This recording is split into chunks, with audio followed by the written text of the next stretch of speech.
Hey everybody, this is Claire, and this is Small Joyful Things.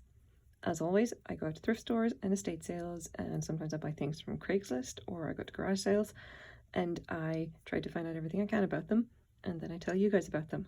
So here's what I have for you today.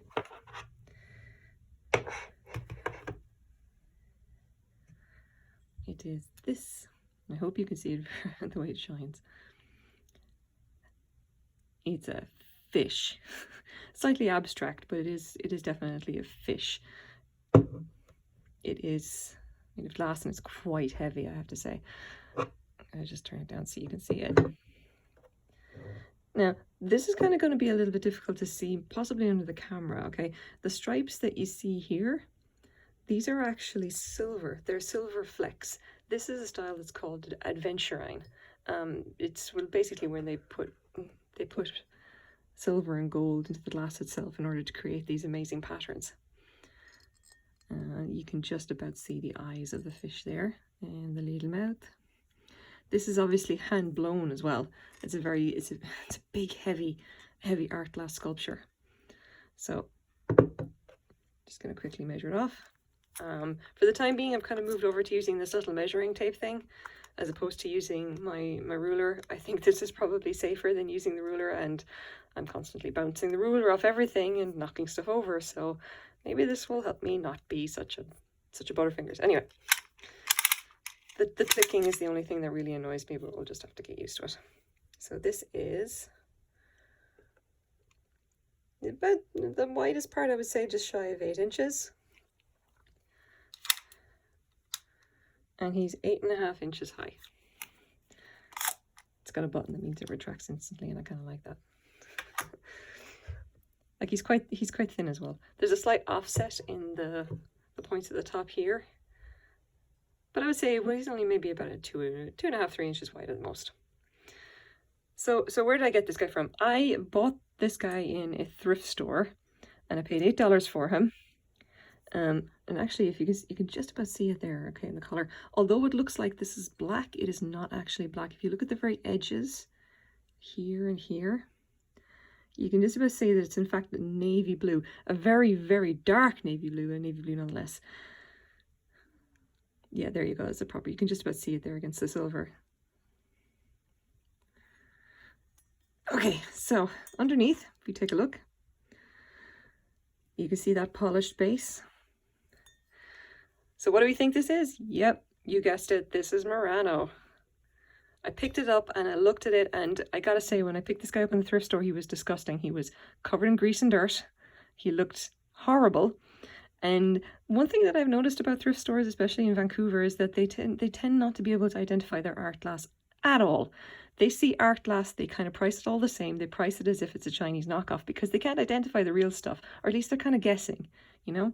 So I've seen a couple of different like art glass pieces, especially lately, like in the same thrift store that I saw this guy, I saw another art glass purse, which basically just looks like your handbag, you know, like the one I did the video on, except a different style. But I was looking at it going like, there is no way that that's Murano. That just looks, it looks shoddily done. And I was like, no, that's no way. No way. That's got to be made in China. This one, however, I looked at it and thought, if there's anything that Murano, it's got to be something like this guy, because you can see the effect. Obviously it's you know, summer, so kind of not quite, but this is close to it. And the way that the strips and stripes are done, you can just about see the ridges. The way that the silver is kind of a little bit impressed, and the darker stripes aren't. You can see it very much on top here or whatever. And I thought that's such an interesting effect. That seems like a Murano thing. And then of course I saw the base and saw that it was nicely polished, and I thought, yeah, you know what? My instinct says that this is Murano. I'm gonna just buy it for $7 because I think it is. And if I pop him over there and not knock him over.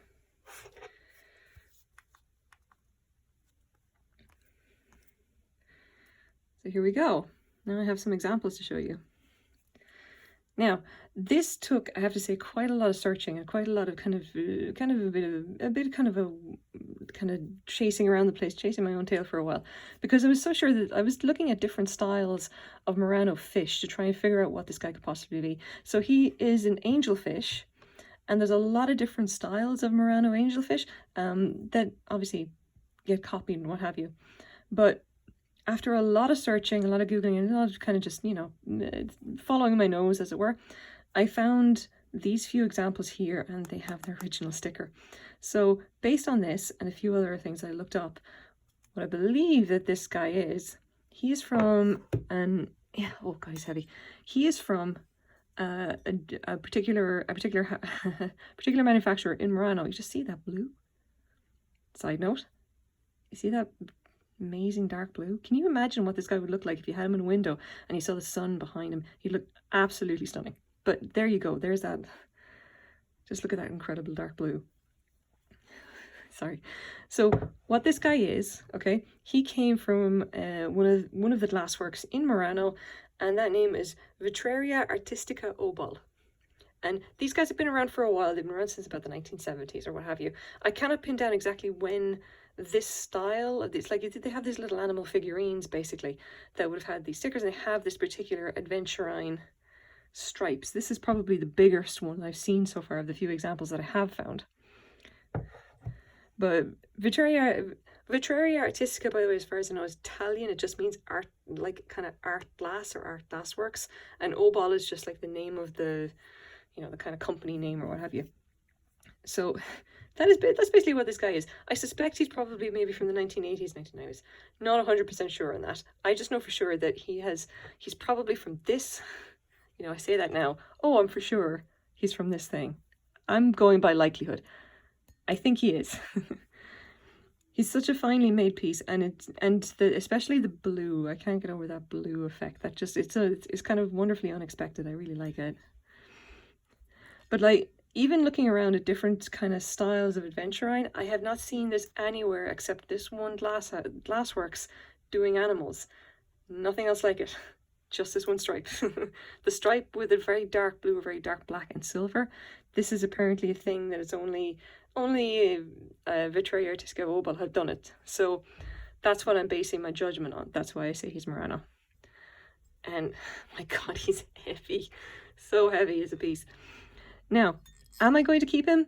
I've been thinking about this so hard because he's Murano and I do collect Murano. I've had him sitting on my table here for a while. I'm undecided because I don't know if he fits with my other pieces, and it's very important that they all kind of form this nice little cohesive whole, as it were.